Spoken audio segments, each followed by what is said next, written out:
이사야서 27장에서 29장까지 말씀입니다. 24장부터 27장까지 그 마지막 때에 대한 예언 말씀이죠. 그래서 이것은 이사야의 소묵시록이라는 별칭이 붙어 있습니다. 마치 마태복음 24장의 말씀과 같이 마지막 날에 일어날 일을 예언한 그런 말씀입니다. 그래서 이제 그 부분에 마지막 장인 27장인데 27장의 내용은 최후의 날 마지막 날에 하나님께서 사단은 진멸하시지만 하나님께서 택한 백성은 구원하실 것이다를 말씀하고 있습니다. 그런데 그 택한 백성을 구원하기 전에 먼저 하나님께서 택한 백성들에 대해서 징계도 하실 것이고, 그런 징계 가운데 백성은 반드시 회개해야 될 것이고, 그 회개로 죄사함이 주어질 것이다.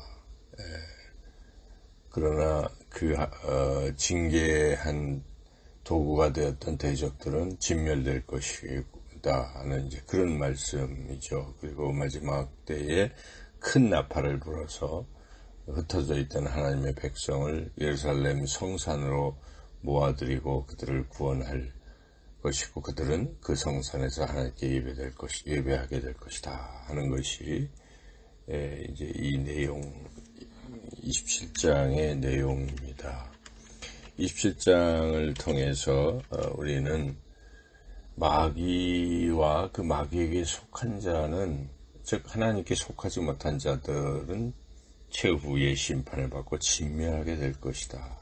요한계시록에도 그들의 운명은 무저갱에 갇히게 될 것이다 라고 말씀하고 있는데, 영원한 불못에 처해질 것이라고 말씀하시는데, 우리가 이 말씀을 믿는다면 우리 자신과 같이 하나님께 속하지 못한 이들이 운명이 그렇게 될 것이다.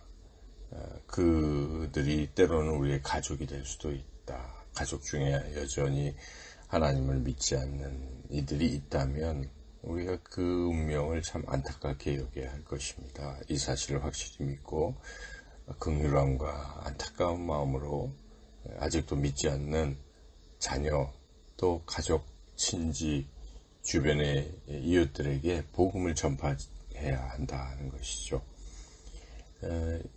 또 그러나 이제 하나님께 속한 백성들은 하나님께서 구원해 주신다 하는 것이고, 그런데 우리가 하나님의 백성이지만 구원에 앞서서 죄를 회개해야 한다 하는 사실, 회개를 안 한다면 하나님의 어떤 징계가 또 있을 수가 있습니다. 그럴 때 그 징계는 우리의 회개를 촉구하기 위한 것이기에 우리가 그 징계를 잘 생각하고 그 견디면서 회개해야 될 것입니다. 하나님의 징계는, 하나님의 사람들에 대한 징계는 감당치 못할 시험을 또 주지 아니하시고 피하기를 내시기에 그 징계는 우리를 연단시키기 위한 징계라는 것을 우리가 잘 알고 철저한 회개의 길을 나가야 된다는 것이죠.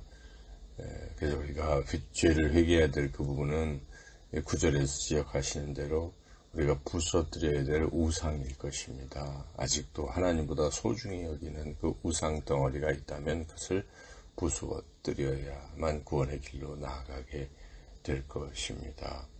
마지막 날에 천군 천사와 함께 주님께서 구름 타고 오시고 나팔 소리가 울리고 그 나의 이름도 불려질 것입니다.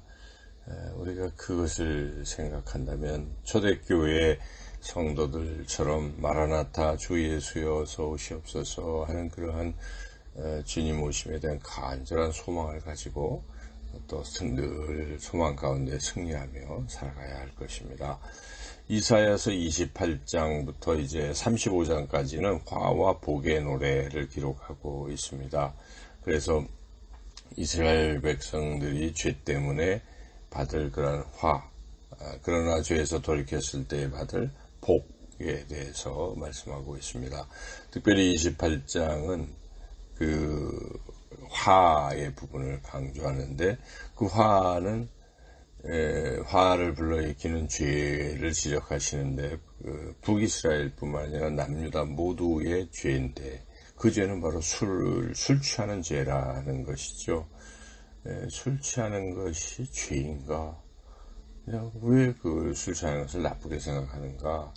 그 이유는 술 취하면 방탕해지고 교만해지고 또 가난해지고 망신당하고 병들게 되기 때문입니다. 성경은 술 취하는 사람은 하나님 나라에 들어갈 수 없다라고 분명히 말씀합니다. 그래서 에베소서에서 사도 바울은 에베소 교회를 향해서 술 취하지 말고 이는 방탕한 것이니 오직 성령으로 충만함을 받으라고 권면하고 있습니다.